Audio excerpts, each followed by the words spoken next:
The date is unclear, as are the murky references to the Bible, the Torah, and random Sumerian writings and astrological claims linked to Nibiru. However, serious astronomers have not ruled out the possibility of a ninth planet orbiting so far away as to redraw our current understanding of the solar system. The scientific suggestions are these: Uranus was discovered in 1781, but discrepancies in its orbit suggested that another celestial body must have been tugging at it. In 1846 the mathematics and observations were proved right when Urbain Le Verrier, Johann Gottfried Galle, and John Couch Adams discovered Neptune in 1846.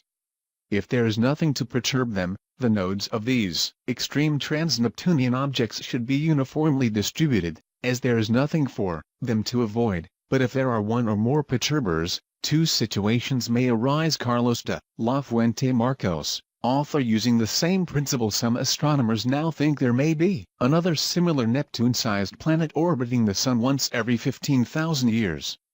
And the theory is based on the movement of 6 so-called trans-Neptunian objects were observed by U.S. scientists to be behaving strangely. Trans-Neptunian objects are small but significant chunks of rock left over from the creation of the solar system, which failed to coalesce into planets.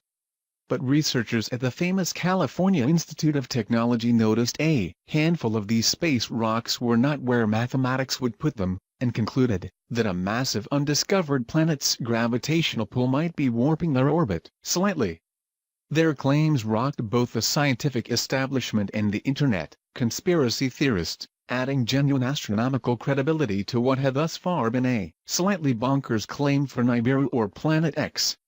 The claims suggested the planet was 10 times the mass of Earth and trapped in an elliptical orbit around the Sun, coming close to Earth only once every 15,000 years. Other astronomers, including a team at the Canadian-French-Hawaiian Project OSOS, dismissed the Caltech claims, explaining there were several cases of small planets behaving in this way across the universe.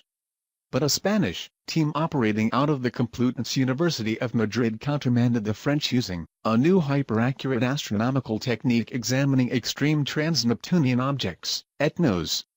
One of the authors, Carlos de la Fuente Marcos, said, "If there is nothing to perturb them, the nodes of these extreme trans-Neptunian objects should be uniformly distributed, as there is nothing for them to avoid. But if there are one or more perturbers, two situations may arise. One possibility is that the n.w.os are stable, and in this case, they would tend to have their nodes away from the path of possible perturbers. But if they are unstable, they would behave as the comets that interact with Jupiter do, that is, tending to have one of the nodes close to the orbit of the hypothetical perturber. Assuming that the n.w.os are dynamically similar to the comets that interact with Jupiter, we interpret these results as signs of the presence of a planet that is actively interacting with them in a range of distances from 300 to 400 AU.